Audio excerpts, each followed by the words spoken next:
Gene और अलविया की मोहब्बत किसी अफसाने जैसी नहीं थी, बल्कि ये हकीकत थी जो दोनों की सांसों में बसी थी।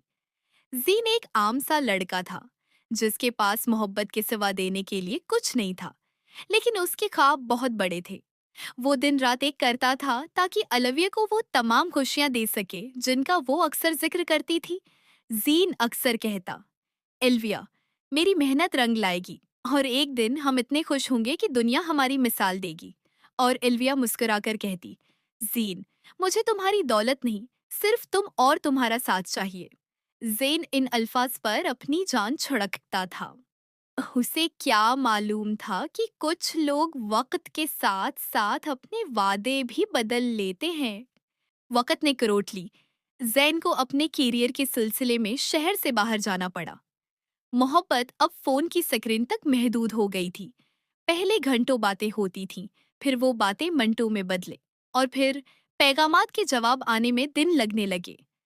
जब भी जैन फोन करता, अलविया का लहजा थका हुआ और बेपरवाह होता। जीन, मैं मसरूफ हूँ, बाद में बात करती हूँ।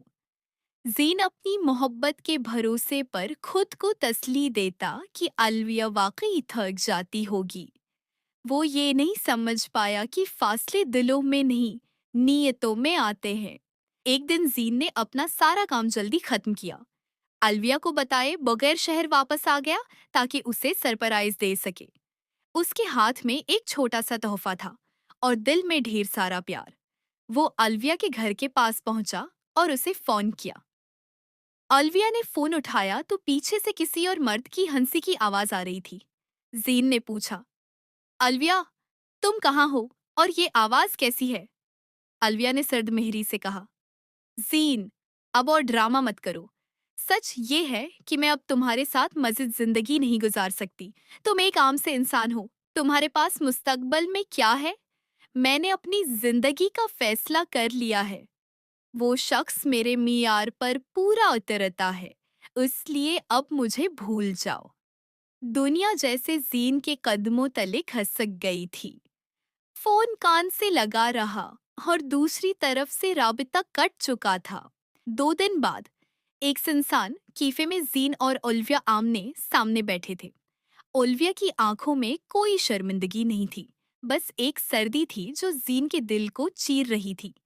जीन ने कांपते हुए हाथों से वो तोहफा मेज पर रखा और धीमी आवाज में बोला, ओल्वी, मैंने तो दौलत के लिए ख्वाब देखे ही नहीं थे। मैंने तो तुम्हारे साथ जीने के ख्वाब देखे थे। क्या मेरी मोहब्बत इतनी सस्ती थी कि चंद लम्हों की आसाइशों के आगे हार गई?